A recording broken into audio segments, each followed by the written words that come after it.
Welcome to The Mountain in Us, a podcast where the journey gets its voice. I am Taran Singh, your host.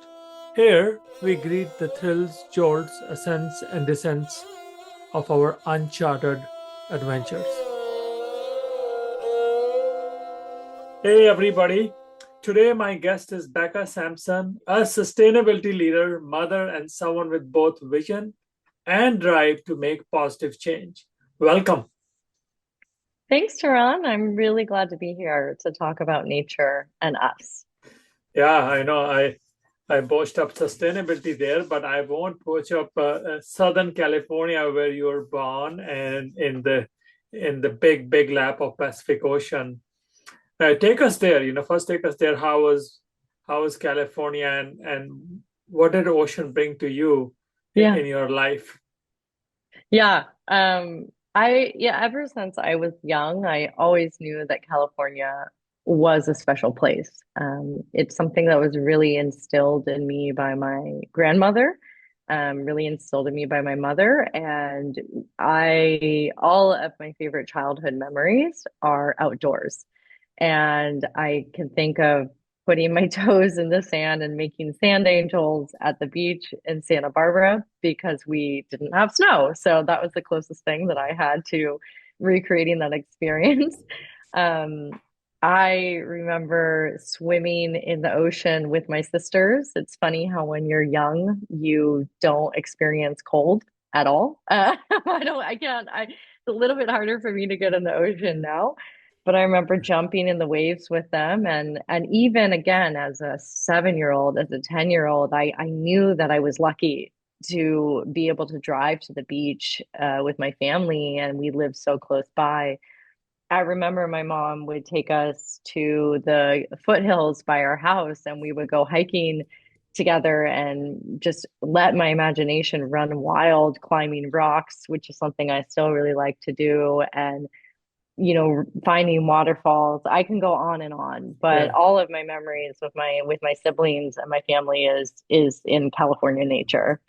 And you have a twin sister, if I'm not wrong, right? Yeah, Yes. you have a twin sister, and Uh, is there a favorite beach that you like on the coast? And for us who've never been to Pacific Ocean, it is yeah. 50 degree Fahrenheit, right? It is bitter chilly. Yeah. I always see the young kids in there, no adults.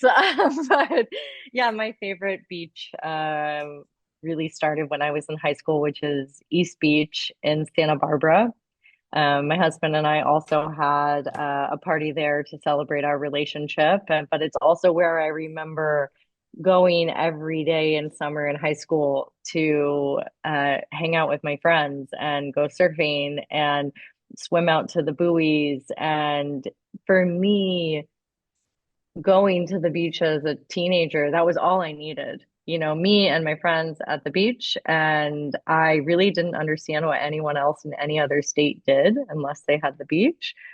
But like I said, I always knew that it was special. I always knew that we lived in a really special place. And I think that that's really where caring for Mother Nature really came from for me, because I was always really grateful. But also, even at a young age, I think my grandma really instilled that in me to turn the water off in the shower while I was shampooing my hair to save water. And I think also growing up in California, I was always very aware that the resources were limited. So, California is prone to droughts. And so I grew up always being really aware of water. And now I live in a country where there is too much water.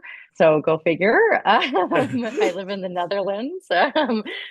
I even remember my twin sister pointing out to me when we were maybe 10 and walking by the beach that there was exhaust residue on the leaves by the road. And I remember her pointing it out to me and saying, isn't that sad? And I was aware that the cars were emitting fumes that were making the leaves dirty. And I even realized at that moment that that was a really unique realization for me to have, and that I already had a connection of caring about these plants that were by the side of the road. So I could say like for now, sometimes I think I think about it a little bit too much, but I think I think that for me, it's always been a big part of my life to see that connection with the natural world and really want to take care of it and really want to just enjoy it. I think it's where it really makes me happy.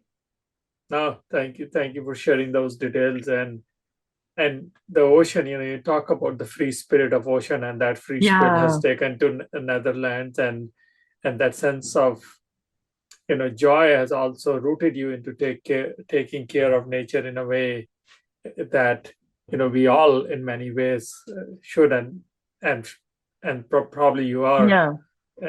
In when you look at when you're in Netherlands now, what is the big difference that you've seen?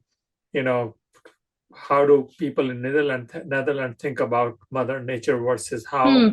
here in America we think about it? Right? To us, that at least in my head, right? Yeah. California, that realization that nature is part of us comes Yeah. later in life as compared to people that I've seen in other countries, especially Netherlands, where resource management is very top of the mind of people. Yeah. Yeah. No, that's a great question. And just, a quick thing about the ocean that came to mind is my sister and I were swimming in Spain. Very lucky to be able to say that, but my sister and I were swimming in the ocean in San Sebastian in Spain. And I remember we poked our heads out of the water and she at the same time and she was like, I really believe swimming in the ocean is good for your soul. And I feel that. And I just wanted to share that with you. We are water people. 70% of us is Yeah. water. I love to swim. I do. It's very special. I think what's interesting about the Netherlands and something that my husband pointed out to me when I first moved here that again, I didn't, you, there are a lot of things I took for granted about California. And, um, my husband said like, oh, well, like we don't really have much nature here anymore because, a lot of it has been made room for farmlands. But California, wow, that place is so wild. Like, and he means that in the landscape sense. It's a really wild place. And you have deserts and you have mountains and you have these ginormous like former glaciers and you have national parks, you have everything. We don't have that much here. And it's only after spending some time here in the Netherlands that I did see that really big juxtaposition in terms of the relationship with nature, but also California is also a farmland. So we've also used a lot of the land in the state for agriculture. But here, I think one of the biggest differences is that you probably know that the majority of the Netherlands was once underwater. And in many, many, many years ago, they used Dutch ingenuity to pump the water out and create land that I'm probably sitting on today. So I think the relationship with nature is a bit different here in that it's been more at a sense of like starting first with controlling and being very aware of it, water management.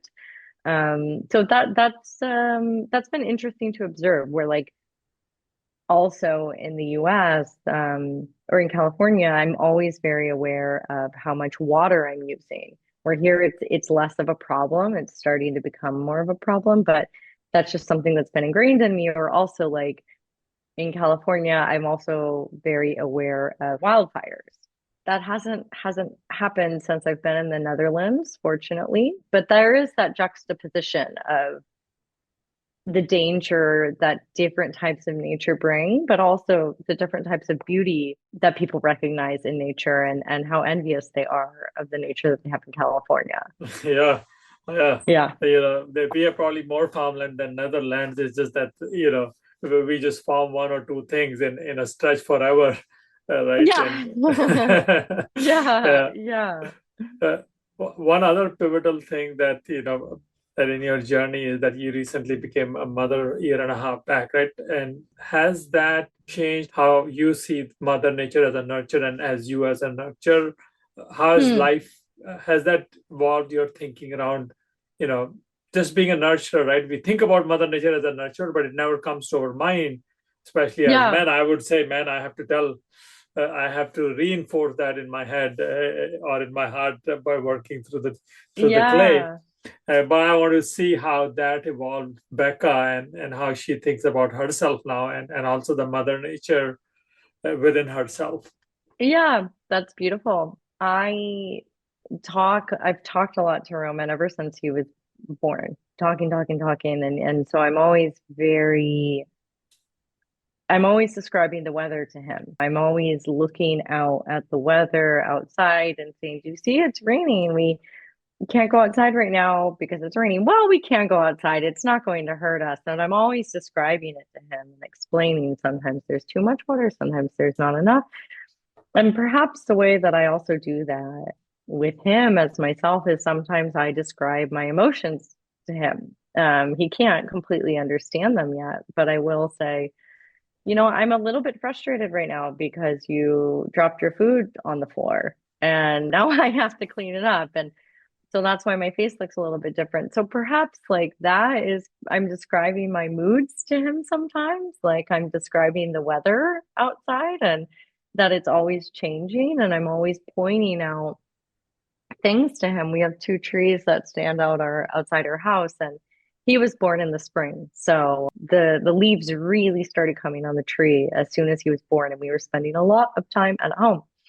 And but in that sense, I tell him how the seasons change, how the weather changes, and I'm also describing to him how I'm feeling that day and what I'm experiencing. And even if I'm frustrated, it's not forever. It's just a temporary feeling. So perhaps like I think that's how I've made that Yeah. connection. Is Roman gravitates towards certain thing in nature differently than what you would have imagined? Does he try to pluck the grass or turn the leaves around, or how is Yeah. he when he is in the lap of the nature?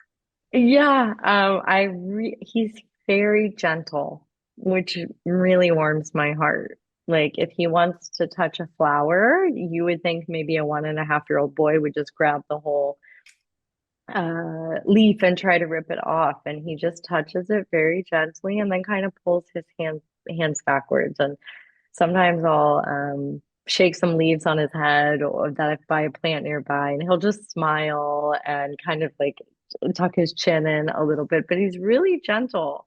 And that's just really touched me ever since I first seen him interact with it. Uh, is does he have a favorite color of the plant, or a favorite plant that he always goes about when you take him Ye- on your walks? I know you said you take him Yeah, Fridays on walks. Talk to us about those walks, and talk yeah. to us about the place that you take him around. Yeah, we are very fortunate that we live by a lot of parks. That's also very important to me that we're able to just walk outside our door and go into greenery. So we go into a park, and I recently, now that he's getting a little bit older and that he can walk and explore a bit more, I've been trying to integrate nature into our days together. Every Friday we spend together. That's quite common in the Netherlands for parents to work 4 days a week. So I feel really grateful for that.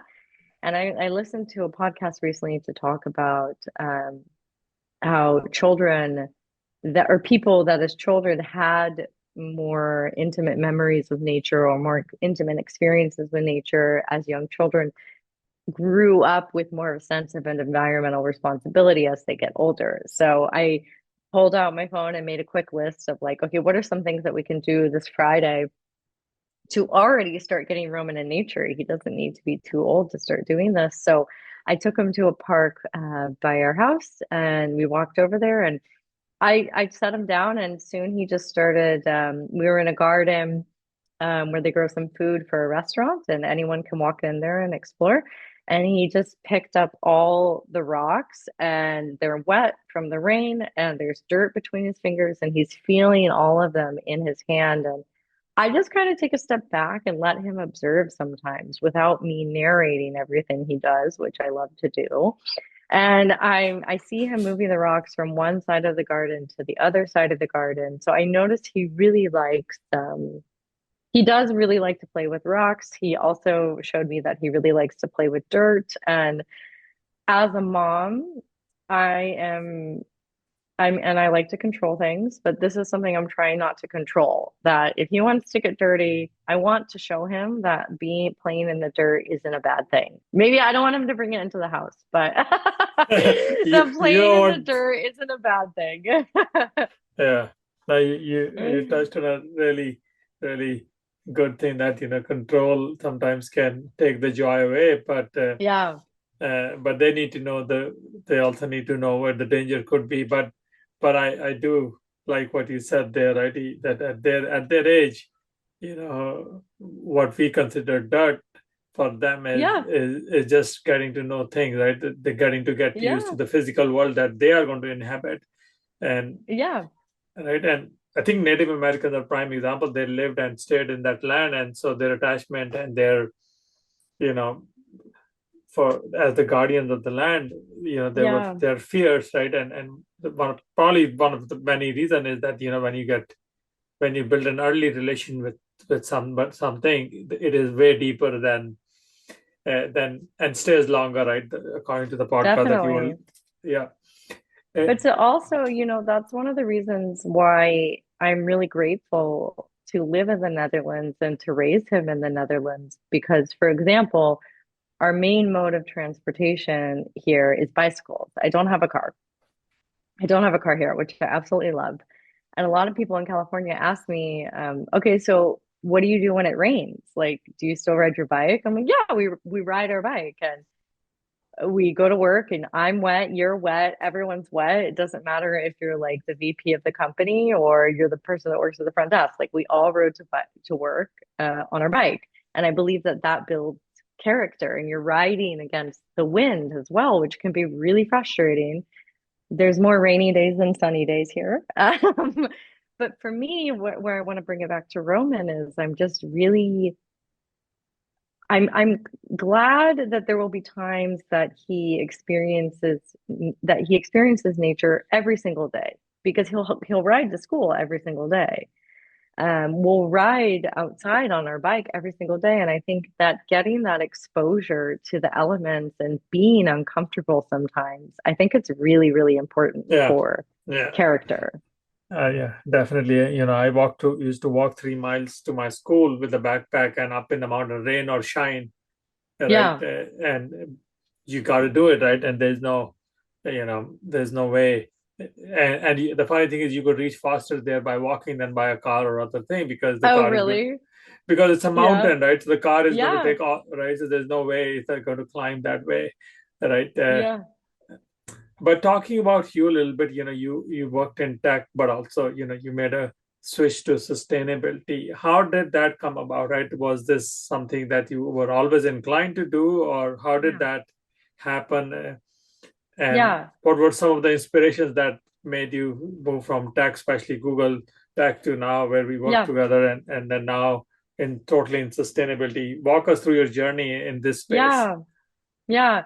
Well, I always like to tell people I majored in hospitality management, so something completely different than environmental studies. And I like to start with that because I just want to show my journey that I don't have a background in environmental science. Everyone can bring something to the world of sustainability.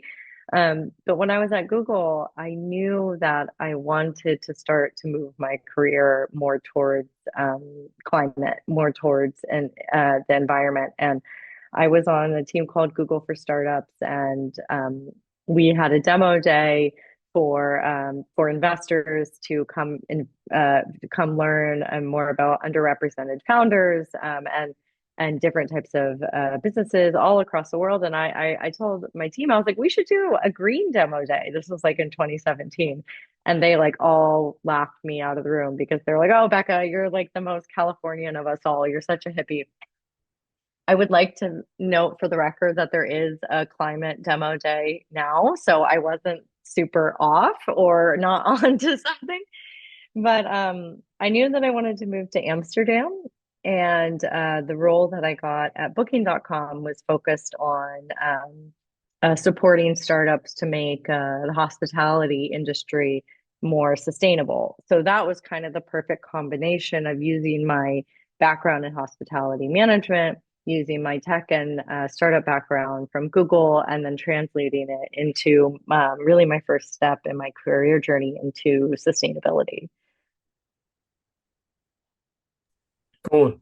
So in when you made that switch, were you always like, okay, were there any inhibitions, or were you like, would this work out, or you just took a dive in and then from there on, just have cling to it? Because I, at least what I see from the outside, right, there's a lot of frustration in this space, right? Mm, Because we don't think about it as natural to our order of business, right? yeah, Sustainability is not like the first thing that we think about. We set the business up, or any work, like at least in the Americas, right? We don't Sustainability is, unless you are in a sustainable business, right? We don't think, for yeah, example, like I'm in retail, we don't think about packaging as being sustainable. Let it yeah. wrap it in as much plastic as it we want, and then buy the carbon footprint somewhere else, right? Right, So, right, so right. right. So, as you look at the business order in the world, especially in the developed world, do you think that uh, I mean, I know, of course, there's a long march for sustainability in general, but do we have the optics of sustainability in the business order, in the perspective that we should have to care for the mother nature, or are we way off in our guiding principles on sustainability as humans? Yeah. Um, I think we're way off. I think that we're way off. I think what's been interesting in my career is that okay, let me put it this way. I think we're way off, but we know all of the solutions and we have all of these solutions in order to go on the right path and the right track. So I don't think we're starting from zero. It's like learning a new language. It's like learning a new dance. And I think over the past several years and deepening my career into sustainability, um, the sustainability function and department has evolved a lot to really align itself with the business, which I see as a good thing of positioning itself more as this is the value that it can bring to the business versus it's just the right thing to do. Um, what I often say is I wish saving the world was a good enough business case, but at the moment it's not.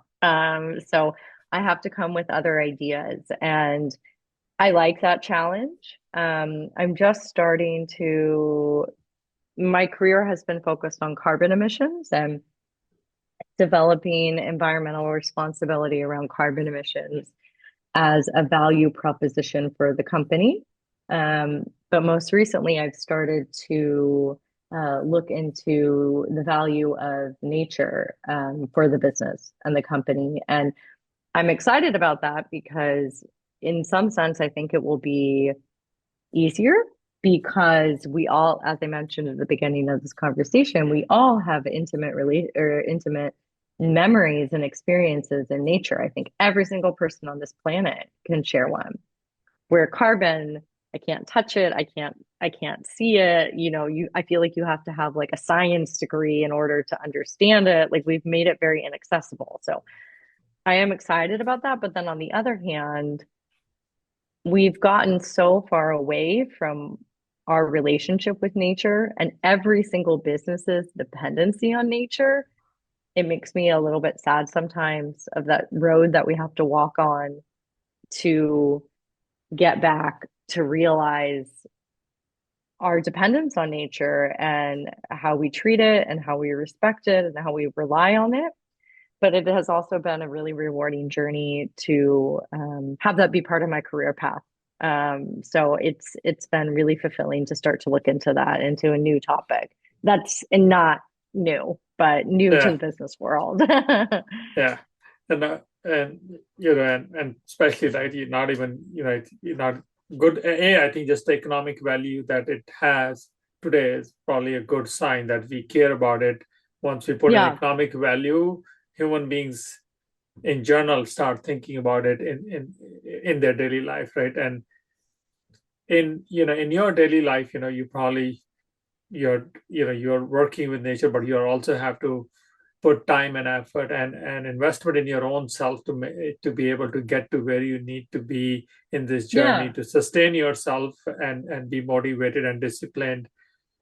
What are some things that Becca does on a regular basis to have the energy and the soulfulness, or to have the ocean in you everywhere you Yeah. go? I love that. I love that question. I meditate every morning. When I get up, before I get Roman up, I take 5 to 10 minutes to do a guided meditation that really helps ground me and set my intention for the day. I think starting my way that day really helps me orient myself on where I want to go, the intention that I want to have. Um, and what I've been recently doing is when I walk down the street, especially when it's starting to turn fall here, so the leaves are changing color. And if I walk down the street and I see a leaf that is the brightest shade of red that I've seen since this time last year, I really try to take the time to stop and just spend 5 seconds, even just 5 seconds, looking at that leaf and looking at the way that the leaf is shaped and the water that is drying on the leaf. And instead of being like, oh, I should stop and look at that leaf, it's beautiful. I just try to take 5 seconds to take a stop and look at it, or smell a flower, or watch a bee um, crawl around the pollen. And I know that might sound really cheesy, and people might think that I'm some hippie la person, but I would encourage you, it is all around us if you Yeah, find it and yeah, look yeah. for it and just take the time for it. Yeah, unless you can walk with closing your eyes, the world around us is full of nature, right? So you don't need to Agreed. find special pathways sometimes. Leaves, I love leaves, so especially autumn is my favorite season too. And when I was in Yeah. Michigan, sometimes I'll just lie on the heap of leaves because that was the best thing to enjoy because of Beautiful. just and you can and yeah, probably Netherlands gets a good autumn because of just the being so high in the northern hemisphere, right? So you probably get good colors. Yeah. Yeah, it's beautiful. And the sun comes up very late here, because we're so far north. So Yeah, that is also beautiful. So, and we do really experience seasons here compared to California. I'm sure you remember that from Michigan. So yeah, that's also been really fun. yeah. California has only one season, right? Summer or hot Yeah. summer, right? At least Yeah, in the exactly. there is no Ex- technically a winter here. Yeah, Exactly. yeah. Exactly. If you need to get to the winter, you have to take a dip in the ocean or Yeah. go to Lake Yes. Tahoe. Yeah. Yeah, yeah. This was fun. One last question that I wanted to ask, actually two questions. I think, you talked about climate a little bit, and you also talk about how that you focus on it in a different way than and that thinking has also evolved. Talk to us, why climate matters to you, especially now, Yeah. and how do you think, as a stakeholder for nature, why is that important to you? Yeah. It's important to me because, and again, I think sometimes people might think that this sounds cheesy, but this is really how I feel, that this is our home.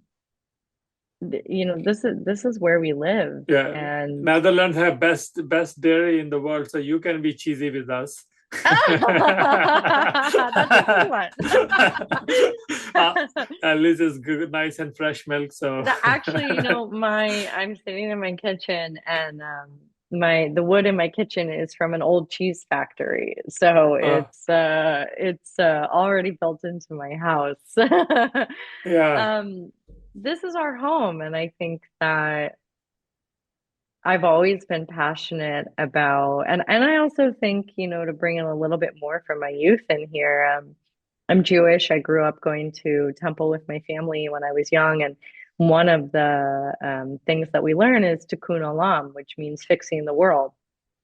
And I always took that as literally, like taking care of the planet, and that is a value of that I was taught a lot growing up. So that taking care of the climate, being respectful to nature, for me it's just something that has been ingrained in how I would take care of my siblings or how I would take care of my friends or be, unconditional love and support. So I really think it boils down to that this is our home and I want to take good care of it, not just for me, but also for everyone I know and also everyone that I don't know. We need to take good care of it. Yeah, I couldn't agree more, right? I think what I Yeah. heard is this is our home. If I'm cheesy, it's okay. Right? No, Yeah, that's good. yeah. This is good. And thank you for making time for us. And before I let you go for the day or the night there, anything that you want to share with our audience, it would be good. Yeah. Well, first of all, thank you for inviting me. I was really looking forward to this conversation. It's very inspiring to me to see someone else taking time out of their day to consider how they connect with nature and how other people connect with nature. And what I would share with the audience and what I always say is what I always share with everyone is people ask me often like how do I get into sustainability? How do I make my job a climate job? I didn't major in environmental sciences. I don't have a background in biology. And what I always say is we need everyone.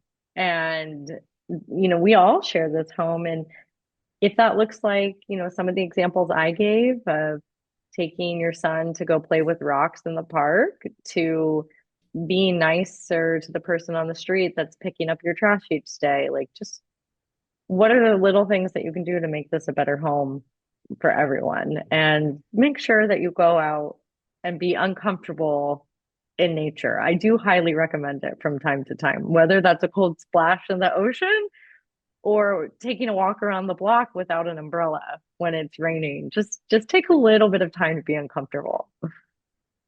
Yeah, yeah, no, that's a good suggestion, and I'm going to take it to the heart. So next time it rains, I'm just going to go out and enjoy the showers. Yeah. Yeah, I mean, you're in Yeah. California, so I don't know when that will happen, but It's probably and going to I, happen soon. November, right? yeah, We get some rain. Yeah. So, Becca, as you were talking, and I think part of me also thought about it, is that what you are doing with this, putting these smaller things into bigger perspectives and building these relationships. Do you think if we build these relationships and we start caring about it, that the world is not going to go to hell, right? We would care about the world we live in and what we call yeah, home. What do you think? yeah. No, I absolutely agree with that. And the way that you put it is beautifully, so I'm going to take the words from you, is that if we build a meaningful relationship with nature, we won't let it go to hell. We will take care of it.